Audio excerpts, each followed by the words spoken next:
नमस्कार, आप देख रहे हैं न्यूज़ वन इंडिया। मैं हूं आपके साथ पंकज यादव। लोकसभा चुनाव के बाद से ही योगी सरकार का जोरदार हंटर नौकरशाही और पुलिस पर चल रहा है। यूपी में बीजेपी को अगर सियासी नुकसान हुआ तो इसका सबसे बड़ा कारण नौकरशाही का रवैया रहा, जिसकी वजह से जनता में नाराजगी देखी गई। चुनाव के बाद योगी सरकार ने मंथन किया और फिर ऐसे अधिकारियों पर नकेल कसनी तेज कर दी। इसी कड़ी में सीएम योगी ने पुलिस विभाग का भी इस दौरान पोस्टमार्टम शुरू कर दिया। सीएम योगी ने स्पष्ट आदेश जारी किया है कि पुलिस थाने में पोस्टिंग के दौरान संबंधित पुलिस अधिकारी या अन्य के इस दौरान बैकग्राउंड का ध्यान रखा जाए। और इतना ही नहीं, विवादित जो छवि वाले पुलिसकर्मियों को थाने में या कोई भी अहम जिम्मेदारी इस दौरान ना दी जाए। असल में बलिया में पुलिस वालों के रिश्वत कांड के सामने आने के बाद सरकार पुलिस व्यवस्था में बड़े सुधार का मन बना चुकी है। ऐसा काफी बार देखा गया है कि जब अवैध तरीके से खनन या तस्करी में पुलिस वालों की भूमिका होती है, जिससे कि पुलिस की छवि के साथ ही सरकार की छवि पर भी सवाल उठते हैं। लिहाजा अब सीएम योगी का हंटर ऐसे करप्ट पुलिस वालों के खिलाफ तैयार है। सवाल यह भी उठता है कि सीएम योगी की पहल तो अच्छी है, लेकिन इसे जमीनी स्तर पर कैसे लागू किया जाएगा, क्योंकि जिस तरीके से मुख्यमंत्री योगी आदित्यनाथ ने बीड़ा उठाया है और इस दौरान सीएम योगी का हंटर चलता नजर आ रहा है और खाकी वर्दी की जो खराब होती छवि को सुधारने की कोशिश यहां पर मुख्यमंत्री की तरफ से की जा रही है और सीधे तौर पर चेतावनी या फिर हिदायत भी दी जा रही है कि या तो सुधर जाइए, वरना आपको यहां पर इसका खामियाजा भुगतना पड़ेगा। तो वहीं कैबिनेट मंत्री और यूपी सरकार के प्रवक्ता अनिल राजभर ने न्यूज़ वन इंडिया से बातचीत में कहा कि सीएम योगी ने स्पष्ट किया है कि आदेशों का कड़ाई से पालन हो। जो जिम्मेदारी का निर्वाह ठीक से नहीं कर रहे हैं, ऐसे लोग थानों पर नहीं रखे जाने चाहिए और इसी को लेकर अब निर्देश दिए। और क्या कुछ कहा, सुनिए। हमारे साथ हैं उत्तर प्रदेश सरकार के मंत्री और साथ ही साथ प्रवक्ता अनिल राजभर। मंत्री जी, जिस तरीके से मुख्यमंत्री ने कल स्पष्ट किया कि जो भी दागदार पुलिसकर्मी हैं उनको थानों में ना तैनात किया जाए, बॉर्डर पर भी लगातार पुलिसकर्मी बदलते रहें, एक जगह तैनात ना रहें, ताकि माफियाओं पर जो एक्शन लिया है सरकार ने वो लगातार जारी रहे। देखिए, उत्तर प्रदेश की कानून व्यवस्था ने पूरे देश के अंदर एक उदाहरण प्रस्तुत किया है और इस तरह के आदेश माननीय मुख्यमंत्री जी ने पहले भी दिए हैं। कल फिर से उन्होंने सारे अधिकारियों को अवगत कराया कि जो इस तरह के आदेश हैं उसको कड़ाई से उसका आप पालन करें और इस बात की कार्यकर्ताओं ने भी स्वागत किया है और सब लोग स्वागत कर रहे हैं कि जो अपने जिम्मेदारी का निर्वाह ठीक से नहीं कर रहे हैं, पब्लिक डीलिंग जिसकी ठीक नहीं है, जिसका व्यवहारिक पक्ष ठीक नहीं है, ऐसे लोगों को किसी भी सूरत में थानों पर न रखा जाए। और बॉर्डर के जो थाने हैं वहाँ एक तय समय सीमा के अंदर उनका रोटेशन होना चाहिए, एक जगह ज़्यादा दिन तक कोई पुलिसकर्मी ना रहे। तो मैं समझता हूँ ये स्वागत योग्य है। हमारे साथ हैं तो दमदार आपको बता दें कि यहां पर मुख्यमंत्री योगी आदित्यनाथ के तेवर नजर आ रहे हैं। ऐसे में दागदार छवि वाले पुलिसकर्मियों को सीधे तौर पर हिदायत यहां पर दी गई है कि जिसने भी अगर खाकी वर्दी पर दाग लगाया उसके खिलाफ कड़ा एक्शन होगा, नहीं तो एक्शन। और साथ ये भी कहा है कि किसी भी तरीके से बर्दाश्त नहीं किया जाएगा। कोई भी लॉ एंड ऑर्डर को यहाँ पर खराब करे तो खराब छवि वाले पुलिसकर्मियों को लेकर मुख्यमंत्री की तरफ से निर्देश यहाँ पर सीधे तौर पर दिए गए हैं और साथ ही कहा है कि दागदार छवि यहाँ पर बिल्कुल भी बर्दाश्त नहीं की जाएगी।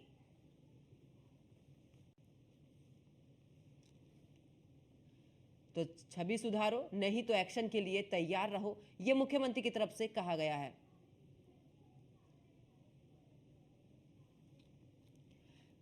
तो जिस तरीके से मुख्यमंत्री योगी आदित्यनाथ ने यहां पर निर्देश दिए और सीधे तौर पर चेतावनी देते भी नजर आए हैं, ऐसे में हमारे साथ में कुछ मेहमान जुड़े, उनका परिचय आपसे करा देती हूं।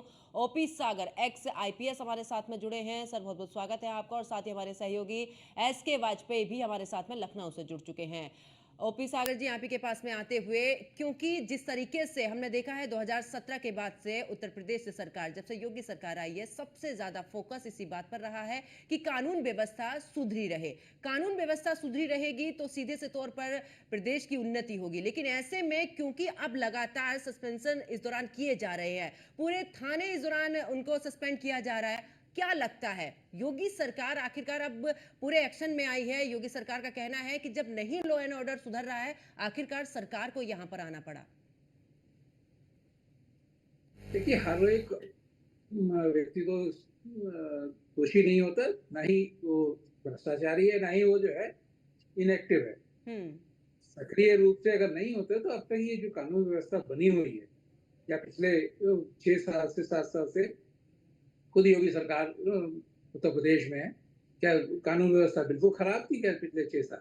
ये कहना बिल्कुल बेकार है, और ये खामखा वाली बात है। मैं नहीं समझता कि इसमें बहुत ज्यादा एक्शन होते रहते हैं पहले भी। एक्शन कब होंगे? जहां पर कमियां ज्यादा पाई जाती है, और अपने वरिष्ठ अधिकारी भी उसमें एक्शन लेते हैं, लेकिन मुख्यमंत्री जी के एक्शन के बाद में फिर वो और सजग हो जाएंगे। उनको कोई हिचकिचाहट नहीं होगी एक्शन लेने में, कि पहले हिचकिचाहट ये रहती थी एक्शन लेंगे, पता नहीं कहाँ इसका कहाँ टाँका भिड़ा होगा, ये जाके वो जो है अपने माई बाप से कहेगा और वो हमें दिक्कत पैदा करेगा। इसीलिए एक्शन लेने में कभी कभी आदमी सकुचा जाता था।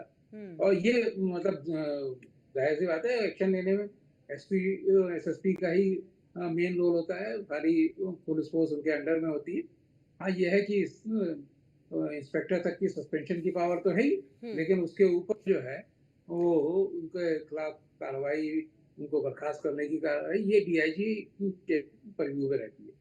तो इसलिए मैं समझता हूँ कि सस्पेंशन जो है एक साथ करने पे अपनी छवि खराब ना हो, इसी के लिए जुगत बनाते रहते हैं लोग।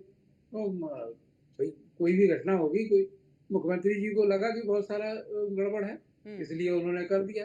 लेकिन मुझे जो देखने में आ रहा है कि एकदम इतनी जबरदस्त कार्रवाई जो है वो शायद कहीं कहीं अन्याय का भी द्योतक है। इसलिए ये जरूर देखा जाए कि क्या तुम जो है कोई ऐसा तो नहीं है निर्दोष आदमी भी इसमें फंस जा रहा हो। बिल्कुल, और यानी कि गेहूं के साथ घुन वाली जो कहावत है वो कहीं ना कहीं यहाँ पर फिट हो रही है। ओपी सागर जी, ओपी सागर जी जी, जी अगर क्योंकि आपका एक लंबा एक्सपीरियंस रहा है, आईपीएस आप रहे हैं और आपने पूरी कानून व्यवस्था देखी है, क्या लगता है अभी जिस तरीके के हालात बने हुए हैं उत्तर प्रदेश के अंदर, यहाँ पर जनप्रतिनिधि तक भी यहाँ पर सवाल उठा रहे हैं कि जो अधिकारी हैं वो सुनते नहीं हैं, मनमाना रवैया यहाँ पर अपना रहे हैं। आम जनता जो कि एक आंख बंद करके विश्वास करती है पुलिस पर कि आखिरकार कहीं पर सुनवाई नहीं, लेकिन पुलिस थाने जाएंगे तो वहां पर सुनवाई, मामले आते हैं ऐसे में कि वहां पर सुनवाई नहीं हो रही है। तो क्या ऐसे में आपको नहीं लगता है कि जो कानून व्यवस्था है पहले से लेकर, अगर मैं अभी तक की बात करूं, आपको कुछ चेंजेस नजर आए? नहीं, पंकज जी, कोई खास चेंज नहीं है। देखिए, मैं कतई मानने को तैयार नहीं हूँ। ऐसे चेंजेस कहीं नहीं है। ये जो है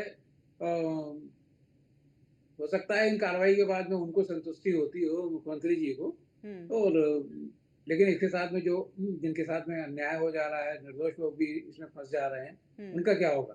तो चेक पोस्ट पे भी अगर तुम 10 लोग लगे हुए हैं तो 10 लोगों में हो सकता है 8 लोग ही वहां पैसा लेते हैं, 2 लोग पैसा नहीं लेते हैं, लेकिन वो भी उसमें आ जाएंगे। ये जो इस तरीके की चीजें हैं वो जरूर देखनी चाहिए, और मनोबल ना गिरे फोर्स का मनोबल गिराने वाले भी तो बहुत बुरा हाशिया होता है। वो उसमें वो सारे लोग जो है वो 8 जिनके खिलाफ कार्रवाई है वो तो ठीक है, उनको मान लेंगे कि हाँ हम गलती कर रहे थे, लेकिन बाकी दो जो निर्दोष हैं वो क्या मानेंगे? वो तो इनको विद्रोही स्वभाव हो जाएगा। ये कई मायनों में ठीक नहीं है। केवल इसीलिए ठीक है कि हाँ, इससे एक डर पैदा होगा। हाँ, और डर पैदा होने से पुलिस फोर्स में जो करप्शन हो जाता है खुलेआम, खास तौर से उस पे नकेल लगेगी। वरिष्ठ अधिकारी भी इसमें जरूर काम आएंगे। देखिए, वरिष्ठ अधिकारी जो है अभी तक उनको सजा नहीं मिलती थी, ओपी क्योंकि सागर जी, अभी आपने जिक्र किया कि मनोबल ना गिरे, क्योंकि मनोबल अगर गिर जाएगा तो कानून व्यवस्था चरमरा जाएगी। अभी जिस तरीके से मामले सामने आए हैं सस्पेंशन के, अगर बात करूं तो कोई दिन ऐसा नहीं जाता है जब ओपी सागर जी जिस दिन कहीं से ये खबर ना आए कि यहाँ पर या तो ये चौकी के सारे जितने भी पुलिसकर्मी हैं उनको सस्पेंड कर दिया गया या थाने से। आपको क्या लगता है इसका कितना असर पड़ेगा? जिस तरीके से मुख्यमंत्री योगी आदित्यनाथ ने सख्त निर्देश यहाँ पर दिए, सीधे तौर पर चेतावनी देते नजर आए हैं। अगर मैं मनोबल की बात करूं, क्या लगता है क्या इससे मनोबल गिरेगा या इसके लिए कुछ और भी बेहतर तरीका हो सकता है आपकी नजर से? देखिए, मनोबल तो गिरता है, नो हम्म। डाउट मनोबल मनोबल गिरता है, लेकिन एक बात और है, हम्म। यहाँ मैं ये कहना चाहूंगा कि जो भ्रष्ट कर्मचारी अधिकारी हैं, वो उनको ज्यादा डर बैठा रहता है, हम्म। वो जो है अंदर से हिल जाते हैं। हम्म। लेकिन जो ईमानदार लोग हैं, हम्म। वो जरूर इससे कुपित होते हैं, वो कहते हैं कि इस तरह की कार्रवाई ठीक नहीं। हम्म। और बात सही भी है कि ऐसे बिना बात के सबको सस्पेंड कर दिया जाए। हम्म। तमाम अब एसपी एसएसपी भी यही करने लगे, तो पूरा चौकी बदल दी। ये सब लोग बेईमान नहीं है। अगर पूरा चौकी खराब है तो एसएसपी क्या कर रहे थे? वो भी कहते तो पूरे दोषी हैं। उनको क्यों नहीं हटाया जाए, उनको क्यों नहीं सस्पेंड किया जाए? हम्म। वो भी थाने के थाने बिक रहे हैं, चौकियां बिक रही हैं, हम्म। और कोई एफआईआर नहीं होती है, सुनवाई नहीं होती है, सिर्फ इस वजह से कि वो जो है हम सोचते हैं कि ये जाति विशेष के हैं, वर्ग विशेष के हैं, या रूलिंग पार्टी के समर्थक हैं। हम्म। उनकी कार्रवाई हो जाती है उनके कहने से, हम्म। लेकिन बाकी लोग ही नहीं होती। ठीक। दूसरे विधायक और जो सब है वो कहते हैं मुख्यमंत्री जी खुद ही नहीं सुनते हैं। वो हम्म। उनके जो है, जो लोग उनसे मिलने जाते हैं, मिलने ही नहीं पॉसिबल है, हम्म। अपनी बात नहीं बता पाते हैं। हम्म। एक सिंगल जो है 15 दिन में एक जनता दर्शन का कार्यक्रम सफिशिएंट नहीं है।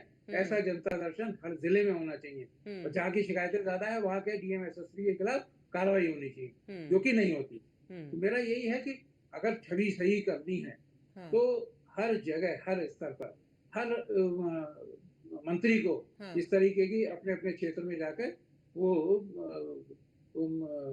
जो छवि सुधारने के लिए redressal of complaints, hmm. Grievances उनकी जो है दूर हो। हम उनकी ग्रीवांसेस दूर करने की कोशिश नहीं करते। हम्म। और लेकिन बेईमानी तो फिर भी टॉलरेट नहीं होगी। बेईमानी यानी कि टॉलरेट इसलिए सीधे तौर पर है ओपी सागर जी के एक पुलिस ही नहीं, बाकी यहाँ पर जो जनप्रतिनिधि सवाल उठा रहे हैं उन्हें भी छवि सुधारने के लिए आगे काम करना चाहिए। जिनको जनप्रतिनिधि बनाया गया है जनता के लिए काम करने के लिए आप आगे यहाँ पर चुने गए हैं, तो आपको भी काम करना चाहिए, आपको भी सहयोग करना चाहिए पुलिस का। मैं वापस लौटूंगी आपके पास में, और इस दौरान हमारे सहयोगी एसके वाजपेयी भी हमारे साथ में जुड़े हुए हैं। एसके, क्योंकि हमने देखा है चुनाव के दौरान भी कि आखिरकार जब हार का ठीकरा फोड़ने का मामला आया तो जनप्रतिनिधियों की तरफ से एक के बाद एक लेटर यहां पर पुलिसकर्मियों के खिलाफ, यानी कि जो अधिकारी हैं मनमाना रवैया अपना रहे हैं, वो सुनते नहीं हैं जनता की। जब इस दौरान जनप्रतिनिधियों की नहीं सुन रहे हैं तो आम जनता की क्या सुनेंगे? तमाम हमने आरोप देखे। ऐसे क्या लगता है, क्या जिस तरीके से अब मुख्यमंत्री योगी आदित्यनाथ ने जीरो टॉलरेंस की नीति को लेकर यहां पर सख्त हुए हैं और हिदायत देते नजर आए हैं कि देखिए या तो सुधर जाइए वरना फिर कार्रवाई के लिए तैयार हो जाइए? तौर पर, क्योंकि अगर हम देखें तो जो शिकायतें आती हैं, अगर मुख्यमंत्री के जनता दर्शन की बात करें या जो जिलों में जनता दर्शन होते हैं, चाहे वो जिलाधिकारी के हों, कप्तान के हों, तो उसके नीचे जो अधिकारी होते हैं जो जनता दर्शन को अगर हम देखेंगे तो सबसे ज्यादा जो मामले आते हैं वो दो ही मामले होते हैं। तो जो